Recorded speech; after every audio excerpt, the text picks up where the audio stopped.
Okay, alright yan. Welcome back sa Rapido TV. At ito po mga kaibigan, no? Pag-usapan po natin itong kaso laban po kay Pastor Quiboloy. Marami po ang mga nagtestigo laban po kay Pastor Quiboloy at nandyan nga ngayon sa Senado, no? Ang pag-imbestiga ngayon ito pong mga aligasyon laban po kay Pastor Quiboloy. At dito po ay nagtaka po ako dito mga kaibigan, no? Dahil mismong apo po ni Pastor Quiboloy ay mayroon pong binunyag laban dito po kay Quiboloy. Kaya yan po ang ating alamin ngayon mga kaibigan. Pero bago po yan ay kumusta po ang lahat, naway nasa mabuti pong kalagayan at palagi lamang po tayong mag-iingat saan po tayo naroon. At ito na nga mga kaibigan, atin na pong panoorin ang video na ito. Medyo mababa po siya dahil kinuha po natin ng buong detalye nito pong salaysay ng apo mismo ni Pastor Quiboloy. Kaya simulan na po nating panoorin. Yes ma'am, naririnig ko po kayo. Okay po. Salamat po sa pagdalo nyo sa hearing natin online. At muli salamat po sa iyong video na pinakinggan namin ngayon lamang. Elias David, ikukumpirma ko ulit para on the record, para sa amin at saka live. At bago po yun, no, for the record din, dear colleague at resource persons, ito pong testimony ni Elias David, itatanong ko rin po sa kanya, mukhang nagko-corroborate sa unang testimony nung unang hearing natin ni Elias Jerome doon nakaupo last time. So Elias David, ikumpirma ko nga po ulit para on the record namin at saka live, no? Ikaw ay apo ni Apollo Quiboloy, tama? Kadugo mo siya. Yes ma'am, apo niya po ako. Okay. Nung una po,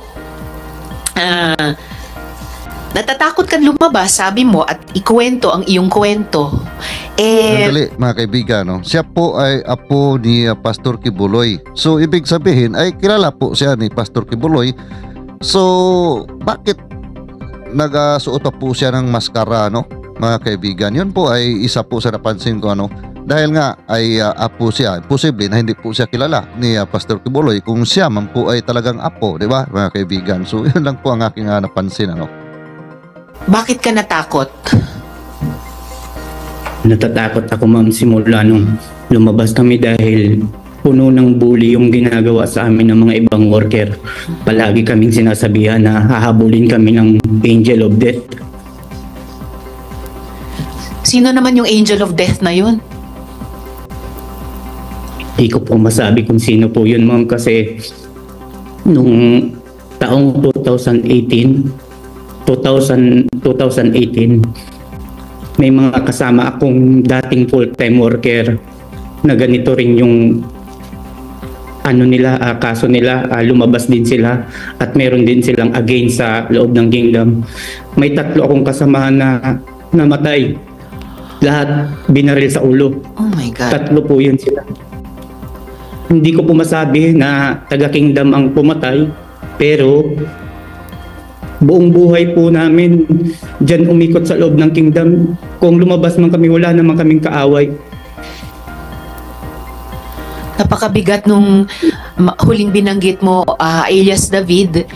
At mamaya actually dun sa isa pa naming witness, victim survivor, si Elias Jackson, ay may itatanong din po ako sa kanya kaugnay nung binanggit mo.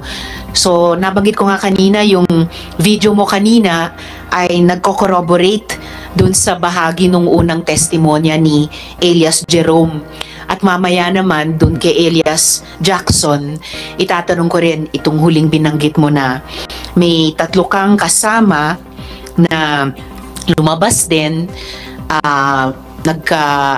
naabuso sa loob ng kingdom kaya umalis. At kalaunan, bagamat sabi mo nga hindi mo naman masasabi kung taga-kingdom ang gumawa, pero kalaunan napatay sila dahil sa pagbabaril sa ulo. Babalikan ko po yan, Elias David, mamaya kay Elias Jackson. So sa kabila nitong takot mo sa kabila nitong alam mong may 3 ka pang dating kasama na pinatay, ano ang nagbigay sa iyo ng lakas loob na magsalita ngayon? Ang nagbigay ng lakas ng loob po sa akin simula nung nakita ko po doon sa unang hearing yung about kay Senyor Aguila. Halos magkaparehas lang po.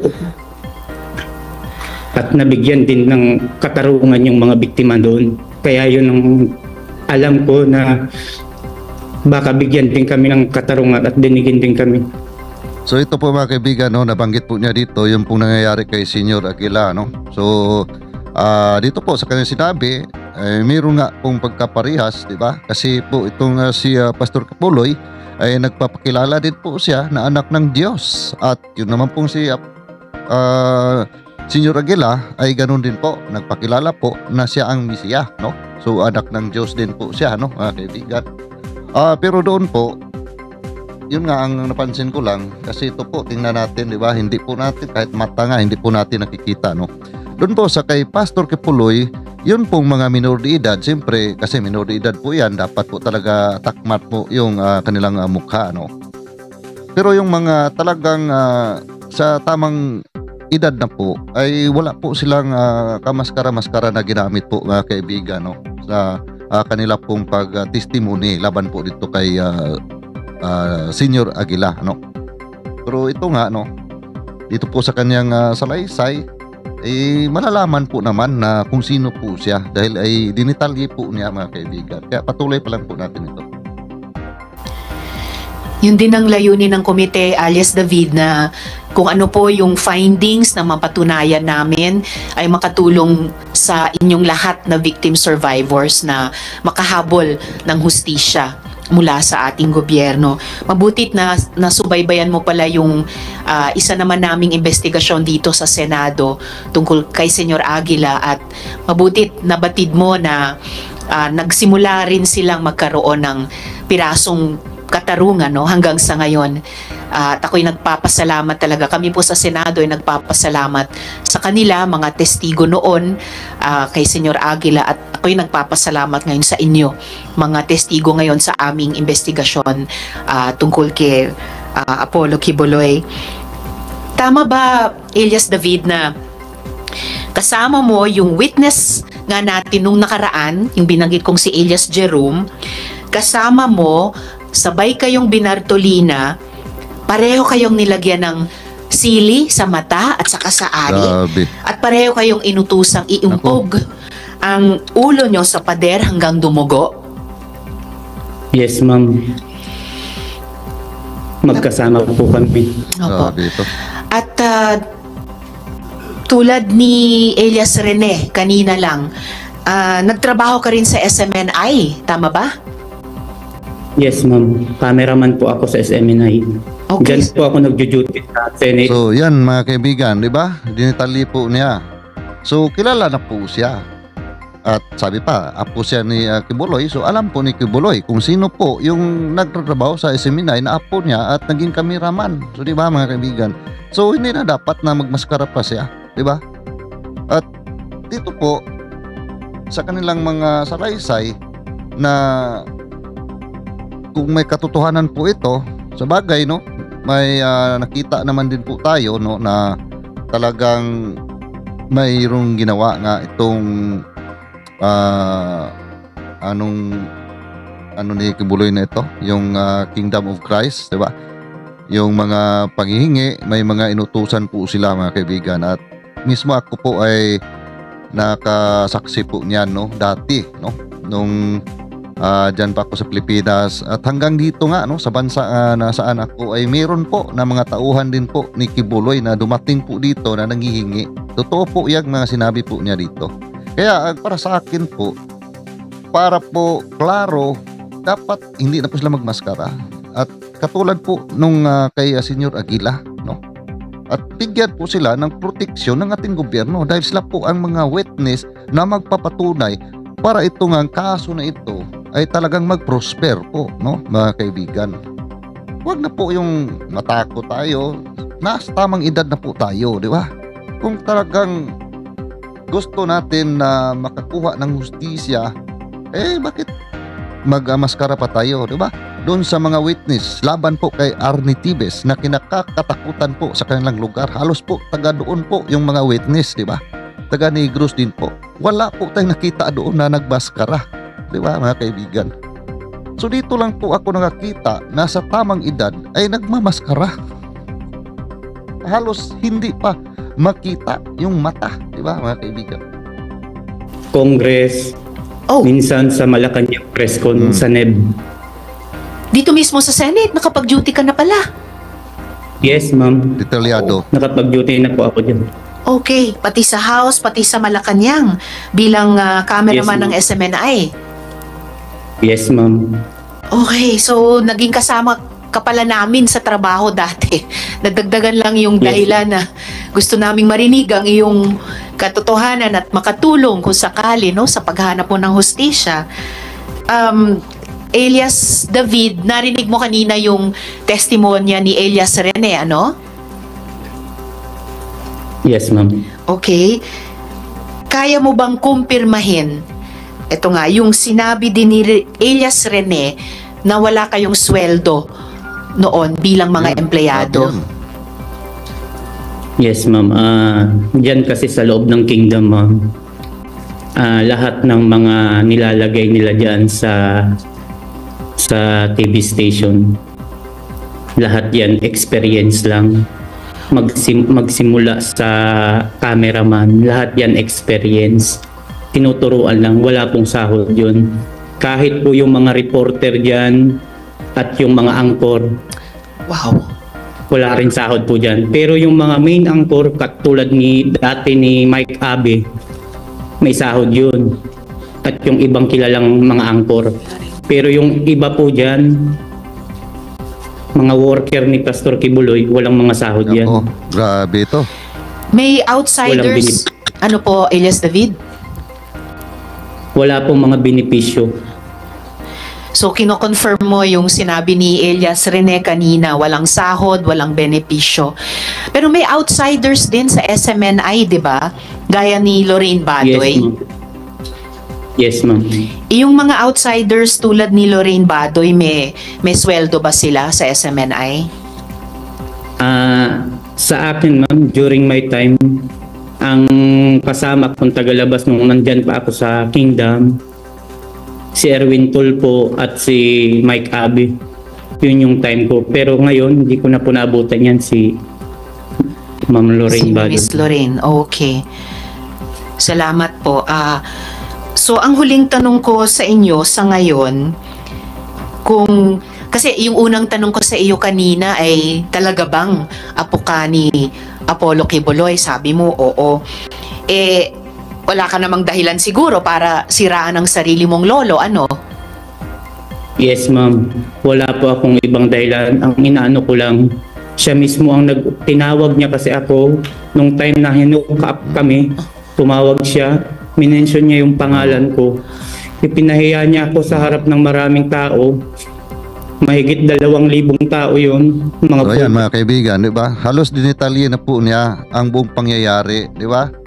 So siyempre, kilala po siya ni Pastor Kibuloy kung sino po siya. Sinabi nga niya, apo po siya. So hindi na po niya kailangan pa na magmaskara. Harapin po niya ito. Lalaki sa lalaki, ito pong kanilang pinaglaban na ito. Dahil pag ito po ay mag-prosper, siyempre makamit po nilang hustisya, no? Hindi na po kailangan pa na magmaskara pa. Bakit kailangan mo pa magmaskara? Nasa wastong edad ka naman, di ba? Ang inyo pong hanga dito ay mabigyan po ng hustisya ang ginagawa po na pang-abuso ni Kibuloy sa inyo. Actually, marami po naman talaga tayong naririnig dyan dati pa, no? Yung mga tao na inaabuso nga, pinapapalimos, na umaakyat sa mga basis at nanghihingi at yung ngang sinasabi nanghaharana, yung may daldala pong gitara, di ba?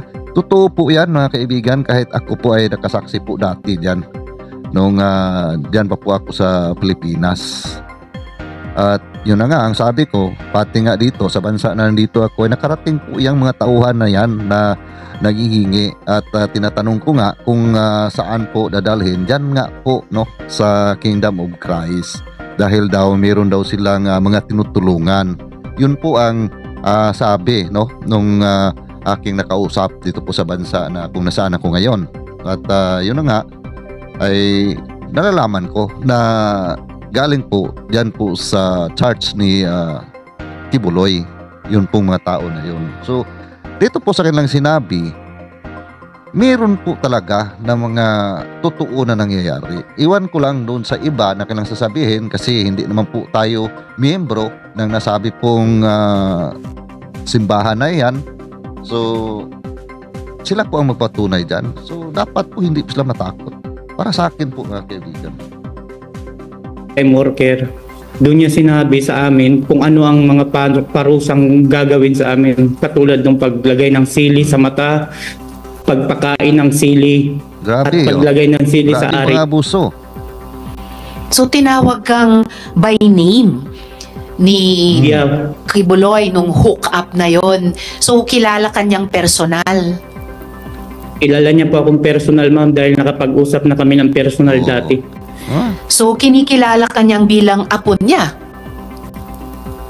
Hindi ko lang po, ma'am, alam kasi, ma'am, pag worker ko, ma'am, pag punta ko sa Davao, ang nakipag-usap sa akin yung administrator niya si Ingrid Canada.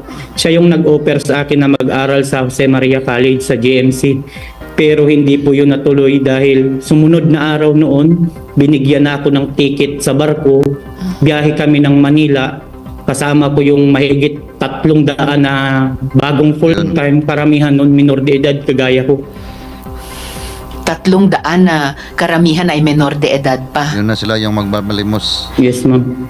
So, nakapag-usap kayo ni Pastor Kibuloy, kilala kanyang personal, binanggit niya ikaw by name dun sa hookup, pero hindi mo sigurado kung alam niyang ikaw ay apo niya. Alam niya, ma'am, na apo niya ako. Alam niya. Dahil ang pangalan ko ay pangalan ng asawa ng kapatid niya. Okay. So, alam niya. And yet, sinapit mo rin ang ganyang klaseng mabagsik na parusa kahit ikaw ay kadugo ni Kibuloy. Huling tanong na lang sa akin sa ngayon, no, Elias David, dito sa walang sahod, walang benepisyo, ang mga ordinaryong empleyado, ang mga full-time workers ng Kingdom na pinatatrabaho sa SMNI. At yung tungkol sa tanong ko sa mga outsiders, alam po ba ng mga outsiders ang ginagawa sa full-time workers tulad ninyo? During my time, ma'am, hindi po alam. Nung nagtatrabaho po ako bilang cameraman, minsan dyan sa lodge sa Senate, kung saan nag-iipon-ipon yung mga cameraman, minsan nagtatanong sila, sinasabi nila sa akin kung magkano daw ang pasahod sa amin ni Pastor. Pero na-briefing na po kami dati. Pag may magtanong sa amin kung magkano ang sahod, sasabihin lang namin na mga scholar kami ni Pastor, siya ang nagpapaaral sa amin. Yun lang din. Pero hindi po kami pinag-aral. Pareho pala kayo ni Elias Rene kanina, pinangakuan makapag-aral pero hindi naman talaga tinupad yung pangakong iyon. So, yun po mga kaibigan, no? Narinig po naman natin at yun na nga, ang para sa akin lamang dito, no? Ang pinagtaka ko lang kung bakit po sila ay nagmaskara pa, no? So, dito po, no? Sa huli po, ay meron po akong nakita po, no? Na dahilan kung bakit sila po ay nagmaskara, no? Kasi pala, itong kanilang ibang aligasyon dito po kay Kibuloy, medyo alanganin po sila mga kaibigan. So bakit ko po nasabi na alanganin po sila? Doon po, no, sa sinasabi, marami po sila dito na nag-testify po na yung pong pagtrabaho nila sa SMNI dati, mga cameraman o ano pong trabaho po nila sa SMNI, na galing po sila doon po sa Kingdom of Christ, ay sila po ay hindi po pinapasahod. Pero lamang po ay dyan po medyo mahirapan po sila na kanilang mapatunayan dahil nga wala ni isang taga-outsider, no, na hindi po sakop sa Kingdom of Christ ang nakakaalam. Kasi kung meron po, yun po ang tao na yun ang mag-testify, no? Kasi pag sila lamang po ang magsasabi ng ganon, parang medyo meron pong questionable, di ba mga kaibigan? So siguro nga, no, ay medyo alanganin po sila, kaya siguro ay takot po sila na makilala sila ng personal, no, kaya ay nagmamaskara po sila. Pero para sa kanya na halos inamin niya, halos dinetalye na niya ang kanyang sarili, wala na po siyang lusot at kilalang kilala na po siya, no mga kaibigan. Kilalang kilala po siya, dinatali po niya, apo po siya nung kapatid po ni Kibuloy. At yun nga, siya ay naging apo ni Kibuloy dahil nga kapatid ni Kibuloy yung kanyang lola, di ba? So kilalang kilala po siya ni Kibuloy dahil siya po ay nakapagtrabaho sa SMNI at isang kameraman. So siyempre ay malalaman po kung sino po siya, di ba mga kaibigan? So wala na rin pong silbi itong maskara po niya, di ba? So doon po sa kanilang sinasabi na kaya ay nagkaroon po sila ng lakas ng loob na nagreklamo o nagsalita ngayon dahil nga doon sa kanilang napanood, no, na pag-imbestiga kay Senyor Aguila. Doon po yung mga minor de edad ang mga hindi pinakita pong mukha kasi minor de edad, di ba? Pero yung pong talagang tama sa edad, yung nasa wastong edad na, lahat po sila ay hindi po nagmamaskara. Matapang po nilang hinarap. Yun pong si Senyor Aguila at yung iba pang sangkot doon. O, di ba mga kaibigan? So ganun po, no? Ganun po. Pagka sigurado ka sa iyong pinaglaban, bakit ka matatakot, di ba? Pero dito po, sa nakita ko po, alanganin po sila. Dahil nga dito sa kanilang aligasyon na wala po silang makakapatunay, no, na yung outsider, yung mga tao na nasa labas. Hindi katulad doon kay Senyor Aguila na marami po, no, marami ang nagpapatunay. So yun lang po ang kaibahan, no. So siguro ay sinisipti din po nila ang kanilang sarili. Baka sakali na hindi po mag-prosper ang kaso na ito, alam na po natin na sinasabi nga nila na itong si Pastor Kibuloy ay mayroon din pong mga tao na pwede kang paslangin, di ba? So yun po ang mahirap doon, di ba mga kaibigan? At alam po naman natin si Kibuloy, mapira din po yan, di ba mga kaibigan? Parang si Arnie Tibes din po yan, di ba? Siguro mas mapira pa yan kay Arnie Tibes dahil sa negosyo po niya na yun nga, no? Totoo po yan, yung mga pampalimos, yung mga nangihingi, no, na mga tauhan po ni Kibuloy. Totoo po yan at ako po ay nakakita po mismo dyan, no. So sa ganun po ay marami po siguro ang mga magpapatunay na totoo po yan. Pero sa ibang aligasyon po nila, sila lamang po ang nakakaalam, no. So sana po, no, sana po ay mabigyan po sila ng hustisya dito po sa kanilang aligasyon. Kung ito po talaga ay totoo po, ano. Basta totoo lamang po, dapat po ay makamtan po ang hustisya, no? Kasi kawawa po pagka ganun po palagi ating mga kababayan na mga maliliit na kababayan natin ay basta-basta na lang po abusuhin ng mga may kapangyarihan. So yun lang po ang aking masasabi dito mga kaibigan, no? At sa lahat po, no, na mga patuloy nagsuporta, maraming salamat po. At sa ating mga kabayan dyan, Luzon, Visayas at Mindanao, at sa ating mga ka-OFW, ayan, maraming salamat po. At palagi lamang tayong mag-ingat. At pakilike na rin po ang video kung nagustuhan po niyo mga kaibigan. See you po sa next video pa. God bless, Lubas.